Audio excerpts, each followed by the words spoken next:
If principal of X ఎంత చెప్పట్లేదు అసలు at a rate of interest 20% compound annually for 4 years amounts to అంటే అసలు వడ్డీ రెండు కలిపి 4 సంవత్సరాలకి కొంత అసలు అనేది 62,208 రూపాయలు అయిందంట. అయితే ఎక్స్ వాల్యూ అంటే అసలు కనుక్కోండి అని అంటున్నాడమ్మా.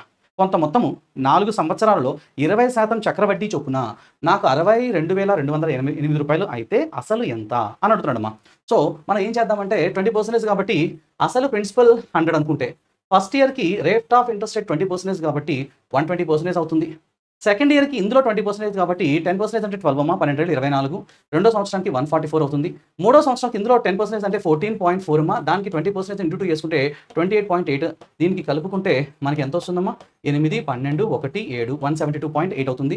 దాంట్లో 10% ఎంత 17.28 దానికి 20% కాబట్టి ఇంటూ 2 చేసుకుంటే 16, 5, 14, 5 సో 2 2 + 3 34 సో 34.56 కలుపుకుంటే మనకి ఎంత వస్తుందమ్మా 13, 1, 6, 7, 0, 2 అంటే మనకు ఓవరాల్‌గా 207.36% వాల్యూ 4 ఇయర్స్ తర్వాత ఎంత అయిందంట 62,208 అయింది. అయితే వాడు అడుగుతుంది అసలే కదా! అసలు మనం ఎంత అనుకున్నాం 100% అనుకుంటాం కదమ్మా!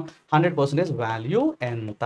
ఇప్పుడు అబ్జర్వ్ చేసుకుంటే ఇది డబల్ అయింది. అవునా? 200 రూపీస్ కాస్త 207.36 అయింది. అంటే డబల్ ఉంది. అంటే దీంట్లో సరాసరి దగ్గరగా ఉన్నది తీసుకుంటే సరిపోతుందమ్మా. దీంట్లో సగానికి సగం వేసుకుంటే 30,000 so answer is first option. లేదు చెక్ చేస్తంటే చెక్ చేసుకో.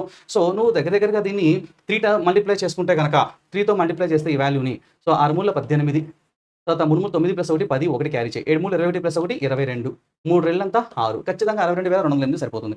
అంటే ఈ 207.36 అనేది దీన్ని 30 times 300 times sorry 300 times multiply చేస్తుంది. సో 300 ఎందుకంటే పాయింట్ ఉంది కాబట్టి మామూలుగా అయితే పాయింట్ లేకపోతే ఇంటూ 3 వేసి ఇది వచ్చేసినట్టే. పాయింట్ తర్వాత 2 స్థానాలు కాబట్టి 2 సున్నాలు పెట్టుకోవాలమ్మా. సో ఓవరాల్‌గా 30,000 రూపీస్ అసలు అనేది ఆన్సర్ అవుతుంది. Answer is option A first option. So ఇక్కడే మనం చూసుకోవచ్చు ₹100 విలువ కలిగింది 207 దగ్గర డబుల్ అయిపోయిందంటే నాకు దీన్ని సగం చేస్తే సరిపోతుంది. దాని దగ్గరలో ఉన్నది 30 దట్ మీన్స్ 30,000 దానికి నేరుగా దగ్గర కూడా ఏమీ లేవు. సో మరీ దగ్గరగా కాబట్టి నువ్వు డైరెక్ట్‌గా ఆన్సర్ ఏ పెట్టేసుకోవచ్చు.